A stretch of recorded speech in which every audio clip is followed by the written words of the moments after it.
Hello दोस्तों, KP college के online classes में आपका स्वागत है। हम बीए थर्ड ईयर की क्लासेस ले रहे थे। चैप्टर नंबर 11 व्यक्तित्व विकास के बारे में हम लोग पढ़ रहे थे। इसमें हम व्यक्तित्व के जितने टाइप्स होते हैं वो पढ़ चुके हैं। व्यक्तित्व की क्या विशेषताएं होती है वो सब पढ़ चुके हैं। उसी सीरीज में आज है जो व्यक्तित्व का परीक्षण किया जाता है कि पर्सनैलिटी को बताने के लिए, पर्सनैलिटी को जानने के लिए जो भी टेस्ट किए जाते हैं वो कहाँ पे यूज़ होते हैं। तो सबसे पहले पर्सनैलिटी टेस्ट का यूज़ होता है व्यक्तित्व निर्माण के सहायक में, मतलब पर्सनैलिटी को बनाने में पर्सनैलिटी टेस्ट का यूज़ किया जाता है। तो इसके अंतर्गत देखते हैं, व्यक्तित्व परीक्षण से बालक की अच्छाइयों एवं बुराइयों, खूबियों व कमियों का आसानी से पता चलता है, क्योंकि पर्सनैलिटी का टेस्ट हो रहा है। और पर्सनैलिटी क्या होती है? पर्सनैलिटी का अर्थ यही होता है कि व्यक्ति में कौन सी अच्छाई है, कौन सी बुराई है, वह किस श्रेणी में आगे है और किस क्षेत्र में कम है, उसके बारे में पता चलता है। तो पर्सनैलिटी के द्वारा बालक के व्यक्तित्व का निर्माण में सहायक होता है। फिर यदि कोई बालक कुशाग्र बुद्धि का यानी इंटेलिजेंट है तो उसका अध्ययन में खूब मन लगेगा, पढ़ाई में वो अच्छा होगा।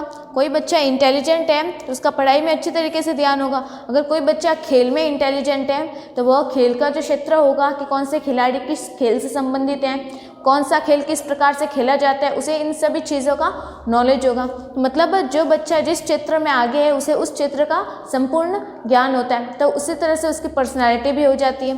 तो जो पर्सनैलिटी के टेस्ट किए जाते हैं उसके द्वारा बालक के व्यक्तित्व का निर्माण किया जाता है। फिर है सही दिशा में निर्देशन। फिर उसके बाद अगला है, इस टेस्ट के द्वारा व्यक्तित्व का आसानी से पता लग जाता है। इसके आधार पर उसके गुणों का विकास कर लिया जाता है, उसे महान व्यक्ति की श्रेणी में लाकर खड़ा किया जा सकता है। मतलब व्यक्तित्व का टेस्ट करेंगे अगर हम लोग तो उसकी पर्सनैलिटी के बारे में पता चलेगा, बालक में कौन सी अच्छाई है, कौन सी बुराई का पता कर लिया हम लोगों ने। फिर उसके बाद क्या, अगर उसमें जो कमियां हैं उसको हम लोग बताएंगे, इसमें ये कमियां हैं तो हमें ये कमी कम करनी चाहिए। अगर कोई अच्छाई है तो उसे बढ़ावा देना चाहिए। तो उससे क्या होगा, उसे मार्गदर्शन मिल रहा है, उसे हम लोग गाइडेंस देंगे तो उससे क्या मिलेगा, सही दिशा में निर्देशन मिलेगा, सही दिशा में उसे गाइडेंस मिलेगा। उसमें जो कमी है उसकी कमियां हम लोग उसे बता देंगे तो वो अपनी कमी को कम कर लेगा। उसको अच्छाइयाँ बताएंगे तो वो उस अच्छाई को और ज़्यादा निखारने का काम करेगा। तो क्या मिल रहा है, उससे सही दिशा में निर्देशन मिल रहा है, उससे अच्छी आदतों का निर्माण हो रहा है। तो पर्सनैलिटी टेस्ट के द्वारा सही दिशा में निर्देशन मिलता है। फिर उसके बाद अगला कहाँ यूज़ किया जाता है, हीन भावना एवं कुंठा से बचाव में। इसके अंतर्गत देखते हैं, व्यक्तित्व परीक्षण से बालक के व्यक्तित्व का गुणों एवं रुचियों का पता चलता है। पता ही है, व्यक्तित्व का खुद का अर्थ यही होता है कि कौन सी अच्छाई है, कौन सी बुराई है, उसमें कौन कौन से क्षेत्र में अच्छा है उसके बारे में हमें पता चलता है। तो इससे का क्या हो जाएगा, बालक की रुचि का पता चला, उसके गुणों का पता चला, तो उसमें कौन सी कमियां हैं। अगर उसके अच्छे गुणों का पता चला, उसके बुरे गुणों का पता चल रहा है, बुरे गुणों का पता चलेगा, उसे सही दिशा में गाइडेंस दे दिया तो उसमें हीन भावना कम हो गई। अगर कोई बच्चा पर्सनैलिटी में अच्छी आदतें भी हैं, उसमें बुरी आदतें भी हैं, अगर उसमें अच्छी आदतें को बढ़ावा नहीं देंगे, अगर उसकी जो बुरी आदतें उसको बढ़ावा दिया जाए तो क्या होगा, उसमें हीन भावना आएगी। ठीक है, और इस हीन भावना को कम करने के लिए क्या करना चाहिए, हमें पर्सनैलिटी का टेस्ट का यूज़ करना चाहिए। इसके अंतर्गत देखते हैं कि इससे उसकी कमियों के बारे में भी पर्याप्त जानकारी मिल जाती है। जब बालक अपनी कार्य क्षमता को ज्ञान लेता है तब वह अपनी क्षमता को बढ़ाने का प्रयास करता है और दिन रात मेहनत करता है। यही बात है, पर्सनैलिटी का निर्माण हुआ, व्यक्तित्व का निर्माण हुआ, उससे क्या मिला, हमने उसे सही गाइडेंस दिया। सही गाइडेंस देने के बाद क्या, अगर उसे सही गाइडेंस नहीं मिला तो उसमें हीन भावना आ जाती है, कुंठा आ जाती है, वह खुद के बारे में बुरा सोचने लगता है। इससे कम करने के लिए क्या होना चाहिए, हमें उसे सही दिशा में निर्देशन देना चाहिए। तो ये दोनों किससे संबंधित है, सही दिशा में निर्देशन से संबंधित है। फिर उसके बाद है व्यक्तिगत विभिन्नताओं का पता लगाने में। ये तो होगा क्योंकि पर्सनैलिटी, हर किसी की पर्सनैलिटी अलग होती है। जब हम व्यक्तित्व पर्सनैलिटी की विशेषताएं पढ़ रहे थे तब हम लोगों ने पढ़ा था कि जो पर्सनैलिटी होती है ये हर किसी की अलग अलग होती है, हर किसी की एक जैसी पर्सनैलिटी नहीं होती। क्यों नहीं होती, कि उनमें क्या होती है, व्यक्तिगत विभिन्नताएं होती है, क्योंकि हर व्यक्ति अलग अलग होता है, उन सभी की अपनी अपनी पर्सनैलिटी होती है, हर किसी में कुछ ना कुछ अपनी विशेषताएं होती है। तो उनका व्यक्तित्व भी कैसा होगा, उनके व्यक्तित्व में भी विभिन्नताएं होंगी। तो पर्सनैलिटी का टेस्ट करेंगे तो उसके बारे में क्या पता चलेगा कि हर किसी व्यक्ति में, कि प्रत्येक बालक में कौन कौन सी खूबियाँ हैं, कौन कौन सी कमियां हैं, तो इसका पता चलेगा पर्सनैलिटी टेस्ट से। फिर उसके बाद अगला यूज़ होगा शैक्षिक प्रगति में सहायक। शैक्षिक प्रगति मतलब एजुकेशन और प्रगति मतलब प्रोग्रेस, मतलब पर्सनैलिटी टेस्ट के द्वारा हमें क्या पता चलेगा कि बालक एजुकेशन में है, कहाँ आगे बढ़ रहा है और किस तरीके से आगे बढ़ रहे हैं। तो इसमें देखते हैं कि बालक की व्यक्तिगत विभिन्नताओं को जान लेने के बाद उसकी योग्यता, कुशलता एवं रुचि के आधार पर शिक्षण व्यवस्था की जा सकती है। हमने पता चला व्यक्तिगत विभिन्नता के बारे में पता चला कि पर्सनैलिटी का टेस्ट किया।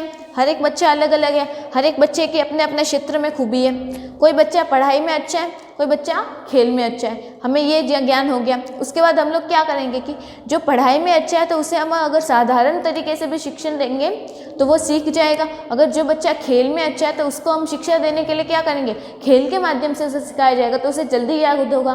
तो क्या हो गया, शिक्षा में प्रगति हो गई, शिक्षा के क्षेत्र में वो आगे बढ़ गया। तो ये क्या हुआ, पर्सनैलिटी टेस्ट के द्वारा हमने उसकी खूबियों का पता चला, तो उसे किस तरीके से समझ आया हमें उस तरीके से उसे पढ़ाया जाएगा। उसकी जो टीचिंग मेथड है हम उसी तरीके से रखेंगे कि वो जल्दी से कैच कर ले। तो ये क्या था, शैक्षिक प्रगति में भी सहायक हो गया। फिर उसके बाद है मानसिक रोगों का अध्ययन एवं निदान। मानसिक रोग मतलब जो मेंटली डिसऑर्डर होते हैं, दिमागी प्रॉब्लम्स, उनका अध्ययन एवं निदान करने में भी पर्सनैलिटी टेस्ट का यूज़ किया जाता है। तो इसमें देखते हैं कि व्यक्तिगत परीक्षण मानसिक रोगों के अध्ययन एवं निदान। अध्ययन का अर्थ हो गया स्टडी करना, उनके बारे में जानना, कौन सी प्रॉब्लम्स आ रही है उसका स्टडी किया, और निदान मतलब उसका जो हल निकालना कि उसका क्या उपाय हो सकता है। विभिन्न प्रकार के व्यक्तिगत परीक्षण से यह आसानी से पता चल जाता है कि बालक किस प्रकार के अवसादों से घिरा है। अवसादों का अर्थ हो गया कौन सी प्रॉब्लम से,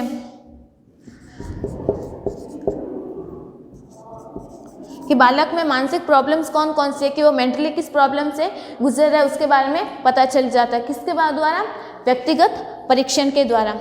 तो ये था व्यक्तित्व विकास में व्यक्तित्व परीक्षण की पर्सनैलिटी को जानने के लिए हमें जो टेस्ट किए जाते हैं उस टेस्ट का यूज़ हमें क्या होगा या उस टेस्ट का रिजल्ट हमें क्या मिलेगा। तो ये सारे रिजल्ट मिलते हैं। फिर उसके बाद आगे हम पढ़ते हैं कि विभिन्न अवस्थाओं में व्यक्तित्व विकास किस तरीके से होता है, कि जो विकास की जो अवस्थाएं हम लोगों ने पढ़ी थी, शैशवावस्था, बचपनावस्था, बाल्यावस्था, किशोरावस्था, उन सब में व्यक्तित्व विकास किस तरीके से होता है और कौन कौन से कार्य करता है उस समय बालक।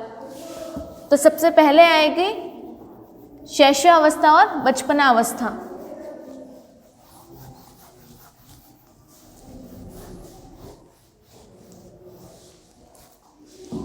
तो अगली हेडिंग है विभिन्न अवस्थाओं में व्यक्तित्व विकास।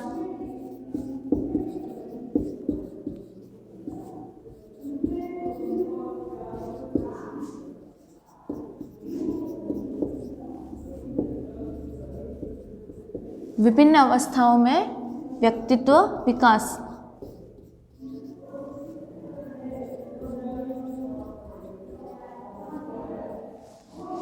तो सबसे पहली अवस्था होती है जन्म से पूर्व और जन्म के बाद वाली होगी शैशवावस्था। तो जन्म से पूर्व एवं जन्म से पूर्व कौन सी होगी, जब बालक माँ के गर्भ में, तो गर्भावस्था। और बालक का जन्म हो गया और जन्म होने के बाद तुरंत अवस्था होती है शैशवावस्था।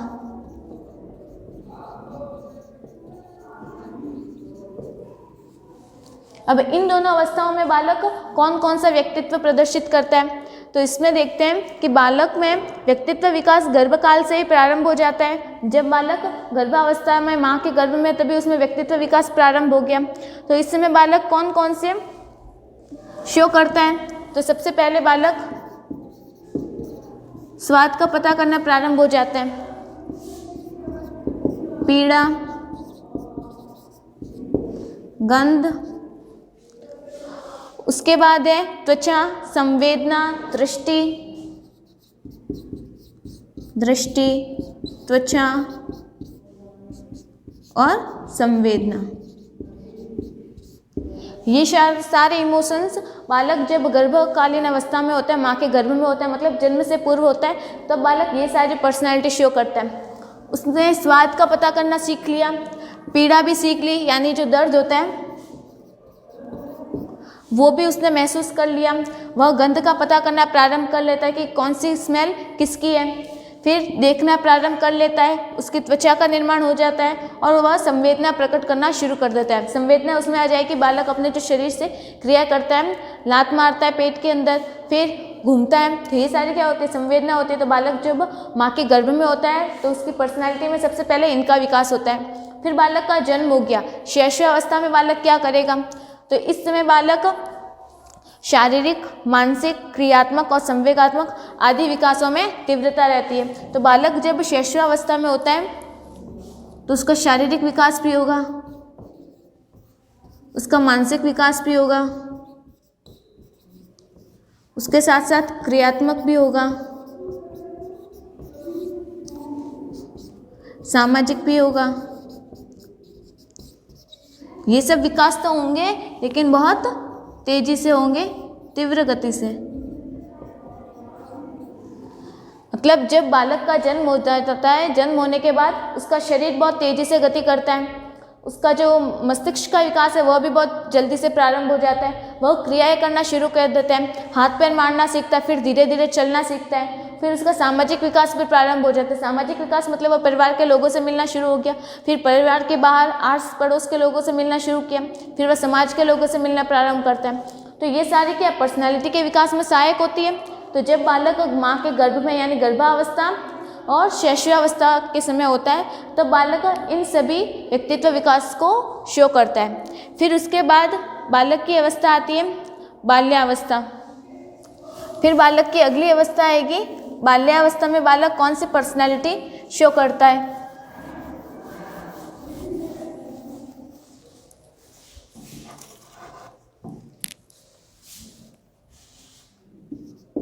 उसके बाद आती है शैशवावस्था के बाद बाल्यावस्था,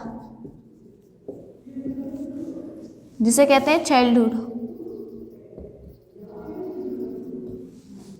बालक जब बाल्यावस्था में होता है तो कौन सी पर्सनैलिटी शो करेगा, तो इस अवस्था में बालक जो कुछ भी देखता है वही सीखता है। यानी इस समय बालक ने क्या किया, अनुकरण करना सीख लिया। अनुकरण का अर्थ होता है देखकर सीखना, देखकर सीखना। जब बालक बाल्यावस्था में होता है, बाल्यावस्था कब से कब तक होती है, 6 से 12 वर्ष तक।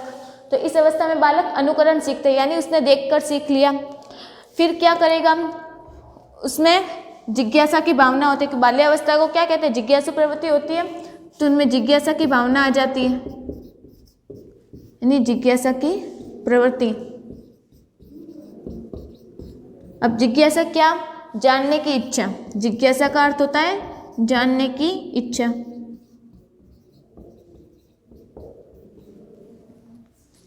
फिर और इस अवस्था में बालक की पर्सनैलिटी का विकास क्या होता है, इस अवस्था में बच्चा फ्रीडम चाहता है। अब ये फ्रीडम कौन सी होती है, स्वतंत्रता, खेलने की,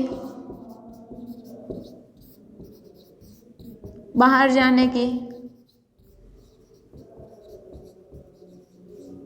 मतलब जब बालक बाल्यावस्था में आ जाता है तो वो स्वतंत्रता चाहता है, उसे एनी टाइम खेलना पसंद होता है। और क्या सीखते हैं बालक, अनुशासन भी सीखते हैं और रुचि का विकास होता है। सबसे ज़्यादा रुचि का विकास बालक में बाल्यावस्था में होता है, क्योंकि इस समय कोई बालक खेल में अधिक रुचि लेते हैं तो वह एनी टाइम खेलते रहते हैं दोस्तों के साथ, और कुछ बालकों का पढ़ाई के प्रति लगाव हो जाता है तो वो कुछ लोग पढ़ने में लगे रहते हैं। तो मतलब सब में अलग अलग रुचियों का विकास होता है, सिर्फ खेलने और पढ़ने में नहीं, किसी का नाचने गाने इन सब में भी रुचि बढ़ने लगती है, तो इसका भी विकास हो जाता है बाल्यावस्था में। तो सबसे ज़्यादा रुचि का विकास बाल्यावस्था में होता है और यही विकास फिर आगे जाकर किशोरावस्था में उसे प्रेरणा देता है।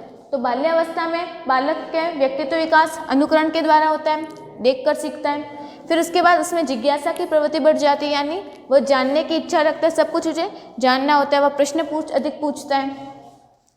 फिर उसके बाद है स्वतंत्रता, मतलब उसे एनी टाइम खेलने की इच्छा रहती है, वह अनुशासन सीखता है, उसमें रुचि का विकास प्रारंभ हो जाता है। फिर उसके बाद जो अगला विकास है या अगली अवस्था है वह है किशोरावस्था।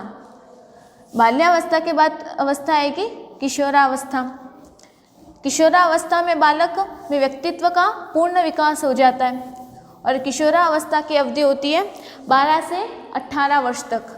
तो अगली अवस्था है किशोरावस्था।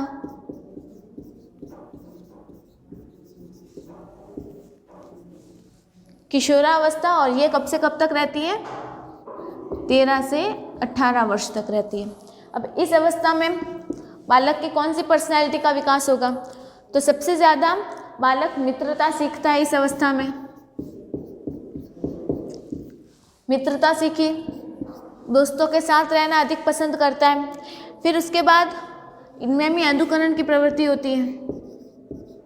लेकिन जब बालक बाल्यावस्था में अनुकरण कर रहा था तो वो अपने बड़ों से सीख रहा था, लेकिन इस अवस्था में अनुकरण किससे करता है? अपने आसपास के लोगों को करेगा।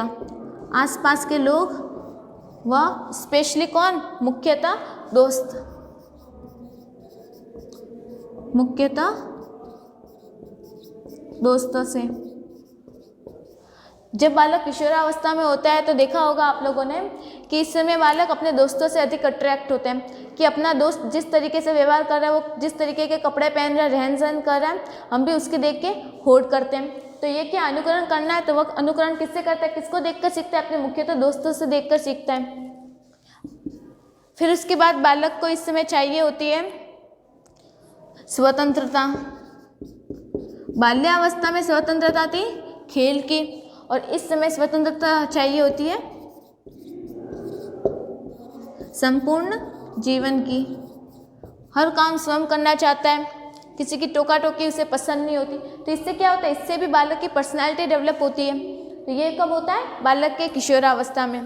तो ये था बालक का विभिन्न अवस्थाओं में किस तरीके से व्यक्तित्व विकास होता है, कि हर एक अवस्था में बालक कौन कौन सी पर्सनैलिटी शो करता है। अब इस पर्सनैलिटी को इफेक्ट करने वाले फैक्टर कौन कौन से हैं, किन फैक्टर्स के द्वारा ये जो पर्सनैलिटी है कम भी होती है और ज़्यादा भी हो सकती है।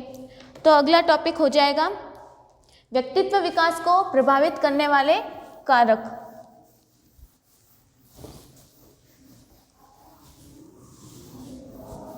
व्यक्तित्व विकास को प्रभावित करने वाले कारक।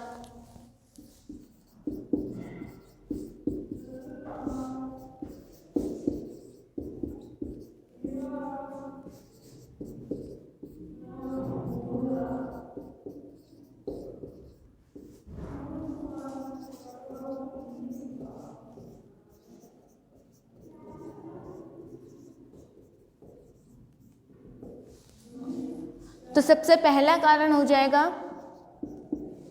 घर से शुरू करते हैं, पारिवारिक वातावरण।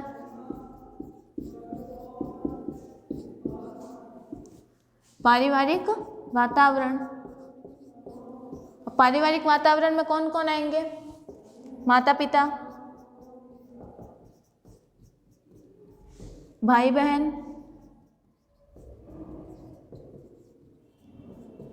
और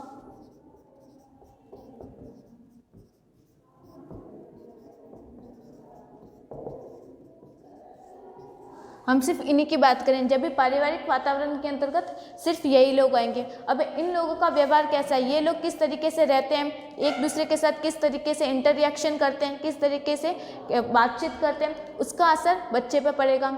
और वही जो असर पड़ेगा बालक उसी से सीखेगा। क्यों? तो बालक किसके द्वारा सीख रहा है? अनुकरण के द्वारा सीख रहा है। वह जो देखता है वही सीखता है। तो अब ये सभी लोग जिस तरीके से व्यवहार करेंगे उसका सीधा असर बालक पर पड़ेगा, और बालक की जो पर्सनैलिटी है वह भी उसी तरीके से डेवलप हो जाएगी। अभी तक बालक से परिवार के संपर्क में, फिर उसके बाद किन और लोगों से मिला, आसपास पड़ोसियों के संपर्क में आया। तो दूसरा फैक्टर है पड़ोसी। पड़ोसियों का असर भी बालक के व्यक्तित्व पर पड़ा। उनके आसपास के जो नेबर्स हैं, क्या हो जाएगा? पड़ोसियों का एक दूसरे के साथ व्यवहार।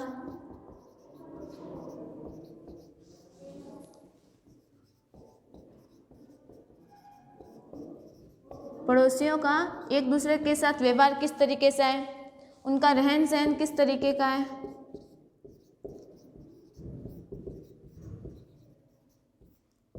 उनका रहन सहन किस तरीके से है, उनका जो एरिया है उसका माहौल कैसा है।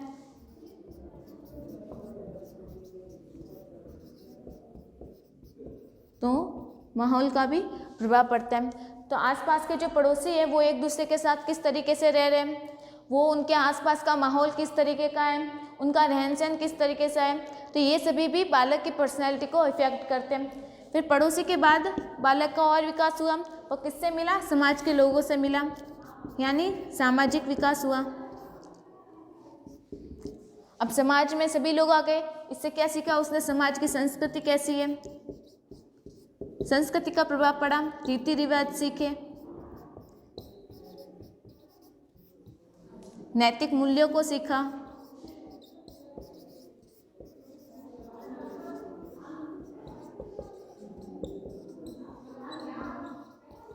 जब बालक समाज के साथ घुलने मिलने लगा तो समाज की संस्कृति कैसी है, हमारा जो कल्चर है वो किस तरीके से है, समाज के कौन कौन से रीति रिवाज है उसका इफेक्ट हुआ। समाज के जो नैतिक मूल्य होते हैं, नैतिक मूल्यों का मतलब जो अच्छाई वगैरह होती है उसकी बात कर रहे हैं, तो ये सभी का प्रभाव बालक के पर्सनैलिटी के ऊपर पड़ा।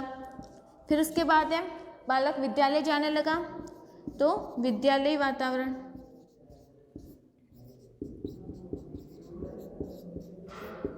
अब विद्यालयी वातावरण में कौन कौन आएंगे, शिक्षक और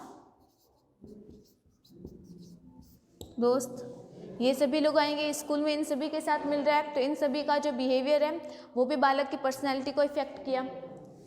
फिर उसके बाद है बुद्धि,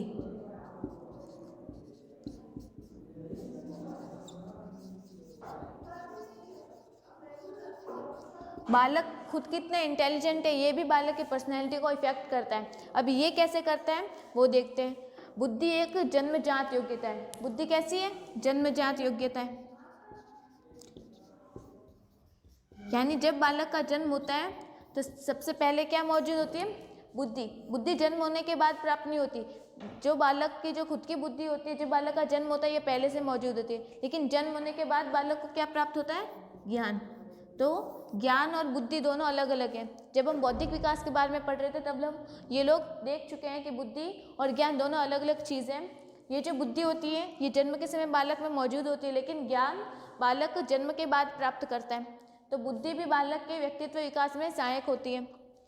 इसमें देखते हैं कि बुद्धिमान बालक की तर्क, स्मरण, चिंतन, धारण की क्षमता अधिक होती है, कि जिस बालक में बुद्धि अधिक होती है वह स्मरण कर सकता है, यानी उसमें याद रखने की कैपेसिटी होती है, वह तर्क कर सकता है, चिंतन भी कर सकता है। ये सभी कार्य कौन कर सकता है, जिस बालक में बुद्धि अधिक होती है। और जो बालक ये सभी कार्य कर सकता है तो उसकी पर्सनैलिटी और अधिक अच्छी तरीके से हो जाएगी, अट्रैक्टिव हो जाएगी, तो उसका व्यक्तित्व विकास भी अच्छी तरीके से हो जाएगा। फिर अगला फैक्टर है, जो बालक के व्यक्तित्व विकास को प्रभावित करता है वह है परिपक्वता, मैच्योरिटी।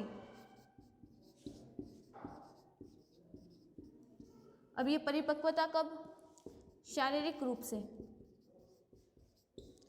शरीर के जो अंग है शारीरिक अंगों में, जब तक बालक के शारीरिक अंगों में परिपक्वता नहीं आएगी बालक की पर्सनैलिटी का विकास नहीं होगा। शारीरिक अंगों में परिपक्वता का अर्थ है बालक अपने हाथों का सही तरीके से इस्तेमाल करना नहीं सीख रहा, उसके जो हाथों के मांसपेशियां हैं, हड्डियां, उनका विकास पूरी तरीके से नहीं होगा तो वह किसी भी चीज़ को मजबूती से पकड़ नहीं पाएगा। उसके जो पैरों की मांसपेशियां हैं उनका विकास नहीं हो पाएगा तो वह चल फिर नहीं पाएगा। उसका जो बुद्धि का विकास है, उसका जो मस्तिष्क है उसका विकास अच्छी तरीके से नहीं हो पाएगा तो वह अच्छी तरीके से बौद्धिक विकास नहीं कर पाएगा, वो अपने बुद्धि का कार्य नहीं कर पाएगा। तो जब तक, इसका अर्थ है कि जब तक बालक के जो शारीरिक अंग है उनमें परिपक्वता नहीं आएगी, उसकी जो पर्सनैलिटी है वो दबी रहेगी। जब ये अंग अच्छे तरीके से परिपक्व हो जाएगी, उनमें अच्छी तरीके से विकास हो जाएगा तो बालक की पर्सनैलिटी है और अच्छी तरीके से निखर के आएगी। तो ये सभी फैक्टर्स हैं जो बालक की जो पर्सनैलिटी होती है उसको इफेक्ट करते हैं। तो इसी के साथ आज हमारा चैप्टर नंबर 11 व्यक्तित्व विकास ये कंप्लीट हो गया। अब नए वीडियो में मिलेंगे नए चैप्टर के साथ, तब तक के लिए थैंक यू।